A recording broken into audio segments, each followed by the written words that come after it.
Alors, dans ce début de formation, dans notre module 1, vous voyez qu'on est principalement centré sur la notion de territoire. Hein, c'est refaire le tour du propriétaire, hein, c'est reprendre contact, reprendre pied dans notre lieu de vie, notre corps. C'est reconsidérer sa validité, son importance, rien que dans son importance structurelle, hein, on avait avec les métamères, euh, pour pouvoir se réapproprier davantage ce chemin du corps, pour pouvoir nous redonner l'envie, la motivation de mieux habiter notre corps. Donc c'est toute cette première partie de la formation, elle est vraiment axée là-dessus, hein, sur la notion de corps, de matière à recontacter, hein, comme avec tout ce avec tout ce que cette matière a à nous dire de nous, hein, de notre profondeur, de toute notre part la plus intime finalement, hein, toute cette part affective, toute cette part de l'inconscient en nous qui s'exprime à travers la manière dont s'élabore, dont se, se répartit nos zones de tension, nos zones de détente dans notre corps, la manière dont se répartit notre tonus musculaire. Donc, dans le modulaire, on est vraiment dans cette recherche de reprise de contact, de redécouverte à travers des choses, des exercices, des pratiques, des outils qui sont vraiment extrêmement basiques. Hein, ça va avec le thème de la formation qui est vraiment sur les bases, hein, qui est vraiment de se réapproprier des bases pour réapprocher notre corps, pour se mieux comprendre, pour ouvrir un espace de compréhension beaucoup plus intime, qui ne soit pas un espace de compréhension qui se situe uniquement dans l'idée qu'on se fait de notre corps, mais davantage d'aller vers, en tout cas, hein, de cultiver des espaces de relation à notre corps pour petit à petit aller vers davantage de connexion réelle à notre corps et ne pas rester dans l'idée qu'on se fait de notre corps. Alors, pour aller là jusqu'à la fin du module 1, vous allez voir qu'on est vraiment là dans l'éprouvé, dans l'exploration proprioceptive, sensorielle de notre corps, avec les outils de pratique corporelle, avec les illustrations, avec une pratique qui va vous être proposée tout bientôt de modelage d'argile, modelage en argile. Donc je voudrais moi pouvoir vous accompagner dans tout ce processus très corporel avec des précisions pour vous aider à mieux structurer euh, la manière dont vous allez pouvoir intégrer ces outils à votre vie, à vos propres besoins, pour vous-même en premier lieu bien sûr, mais aussi pour toutes celles d'entre vous qui accompagnent d'autres femmes, hein, pour que vous puissiez mieux euh, préparer avec une intention peut-être plus juste, en revenant à ses bases, hein, en reconsidérant vraiment ces bases pour pouvoir bien construire les pratiques que vous donnez à vous-même et que vous offrez aux femmes que vous accompagnez. Alors, là, dans cette bulle d'aujourd'hui, je vais revenir sur la notion de qu'est-ce qui se passe entre la détente dans le muscle et la détente dans le cerveau et vice-versa. Hein. Comment c'est lié? Dans la prochaine bulle, je vais revenir sur faire un rappel des 4 étapes majeures du processus de la détente. Et puis dans une troisième bulle, je vais vous parler on va chercher à identifier des points qui me semblent importants, qui me semblent des points vraiment cruciaux, fondamentaux, puisque c'est vraiment tout le travail de cette formation, hein, c'est de revenir aux bases, de comment on peut agir sur le rééquilibrage de notre tonus musculaire. Voilà, donc j'espère que ces reprécisions vont être vous être utile, que ça va vous aider à mieux comprendre ce qu'on fait, mieux comprendre où est-ce qu'on agit, même s'il y aurait plein de choses encore à dire évidemment, hein, mais déjà je pense que ça va vous créer une trame, un fil conducteur qui me semble être constructif et qui va vous permettre aussi, pour celles qui ont déjà suivi la formation l'année dernière, de faire des liens avec tout ce qu'on voit dans le module 2 et pour vous qui démarrez la formation cette année, de bien vous préparer avec ce lien entre la pratique corporelle et qu'est-ce qui se passe, hein, comprendre ce qui se passe, comprendre ce qu'on fait. Je pense que ça va aussi bien vous préparer du coup à l'entrée dans le module 2. Donc aujourd'hui, je vous parle de cette incidence entre la recherche de relâchement musculaire qu'on cherche à obtenir à travers les pratiques corporelles et ce qui se passe, comment ça va, quelle incidence ça va avoir dans le cortex cérébral et la réciproque, comment se produit la réciproque. Donc, vous avez sûrement remarqué que dans les exercices que je vous propose, je n'arrête pas de vous donner sans arrêt toujours un peu la même consigne, qui est cette consigne du juste dosage, de rechercher le bon dosage, de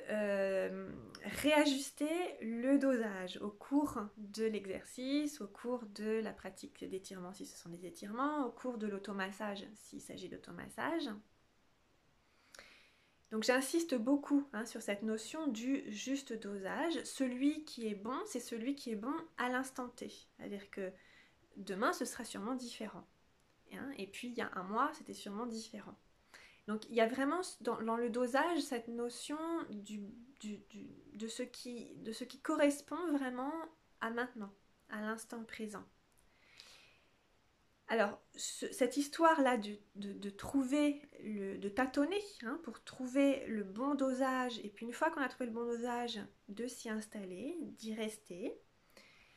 c'est vraiment ça qui est garant du processus d'une vraie détente. Et qu'est-ce que c'est alors qu'une vraie détente? Une vraie détente, c'est une détente qui n'agit pas uniquement au niveau du muscle, c'est-à-dire que ce n'est pas une détente qui uniquement va tirer sur les fibres musculaires pour les allonger un peu plus qu'elles le sont d'habitude. C'est une détente qui va agir à la fois sur un allongement des fibres musculaires, donc un relâchement de ce qui contracte, de ce qui raccourcit le muscle, de ce qui le maintient dans une hypertonicité, qui va lui permettre, ce relâchement est censé lui permettre au muscle de revenir à un dosage plus juste de son tonus, plus équilibré, plus approprié à l'instant présent, puisque dans l'instant présent, si je suis là sur mon tapis en train de faire mon exercice, il n'y a pas de raison que mon muscle soit en situation de travail, en situation de raccourcissement, qui est sa situation de travail. Donc c'est revenir à un tonus plus adapté à l'instant, qui me mette dans une situation de disponibilité. Donc une vraie détente, elle va agir de cette façon-là sur les fibres musculaires, du muscle, des muscles, de la chaîne musculaire sur laquelle je suis en train de porter mon attention. Mais aussi, elle doit avoir une action de détente dans le cortex cérébral. Et donc c'est ce juste dosage qui est le garant de cette double action qui est vraiment la détente vraie.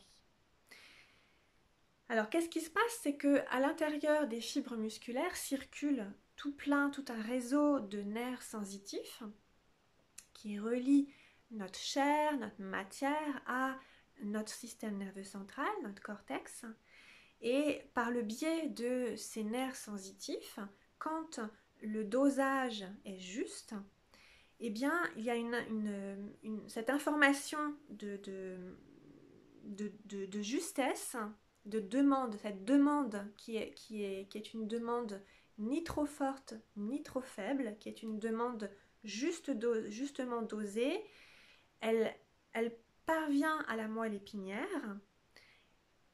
La moelle épinière, quand elle reçoit cette demande, cette requête,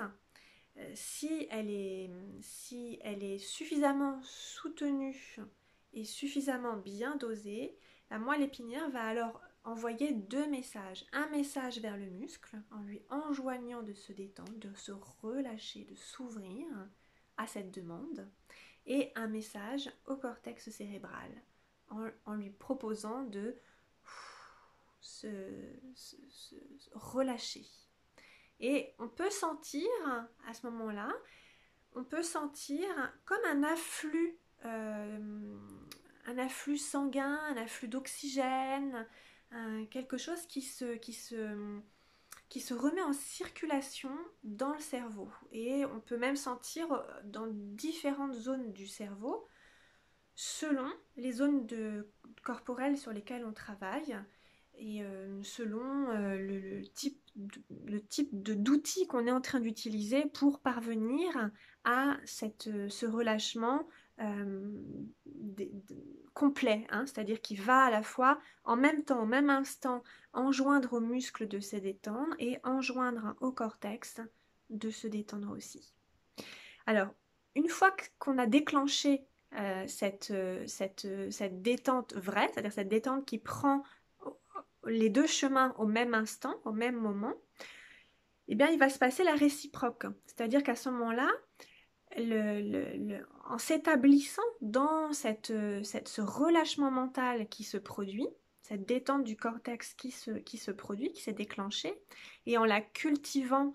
en s'absorbant dans les sensations de présence, de qualité de présence, en s'absorbant davantage encore dans l'écoute sensorielle de la respiration, du rythme, de la rythmicité qui s'installe à travers le mouvement de va-et-vient de la respiration. Hein, tout ça, ça va continuer à cultiver cet état de disponibilité mentale qui s'est déclenché. À ce moment-là, on va se rendre compte que en s'établissant dans cet état de calme, cet état de disponibilité, c'est alors avec cet état intérieur qu'on va aborder, qu'on continue, qu'on poursuit hein, notre pratique corporelle, et qu'on va aborder nos muscles, qu'on va aborder les résistances, les tensions qu'on peut percevoir plus ou moins à certains endroits, certaines couches, dans certains mouvements, certaines positions. Et on va s'apercevoir alors que c'est à ce moment-là, tout cet état intérieur de disponibilité, de présence, de calme, de reliance sensorielle qui continue, qui contribue, qui favorise, qui amplifie le relâchement musculaire. Et donc on est dans un cercle vertueux. Plus on rentre dans ce processus et plus on encourage, plus on favorise, plus on approfondit, plus on va de plus en plus loin, plus on évolue dans notre capacité à, à, à agir sur notre état de corps en lien avec tout notre état euh, intérieur, notre état de pensée, notre état mental. Alors, donc ce processus, qui est donc un processus de réciprocité, c'est un processus qui est en action là à travers tous les outils qu'on voit dans la formation. C'est-à-dire là jusqu'à présent, vous avez commencé à voir la balle. Donc c'est ce qui se passe avec la balle, quand on va aborder nos muscles, quand on va rencontrer, quand on cherche à se masser, à se détendre nos muscles avec la balle. C'est ce qui se passe aussi quand on rentre dans une intériorisation, comme l'intériorisation que je vous ai proposée dans notre bassin, tout simplement en s'asseyant dans notre bassin et en venant s'ouvrir à la sensorialité de notre espace corporel dans notre bassin et en laissant le corps s'y poser et du coup s'y détendre. C'est aussi ce qui se passe à travers les propositions, les exemples que je vous ai donnés à travers cette séquence d'étirement des muscles autour du bassin que je vous ai proposé. C'est ce qui se passe aussi à travers le pli de peau, un exercice de pli de peau, où là vous venez faire créer ce processus sous vos doigts en créant un espace, en desserrant vos tissus et en venant créer du mouvement par votre respiration dessous. Hein, et vous allez voir encore que c'est tout à fait le même processus, hein, avec la suite des outils que vous allez pouvoir découvrir dans la suite du module 1.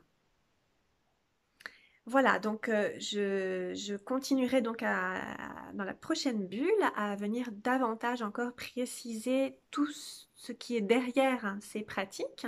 Hein, avec donc prochaine bulle, on va parler, on va revenir, on va rappeler, parce que vous le savez certainement et on le sait de manière intuitive, hein, mais là on identifie les 4 étapes de la détente.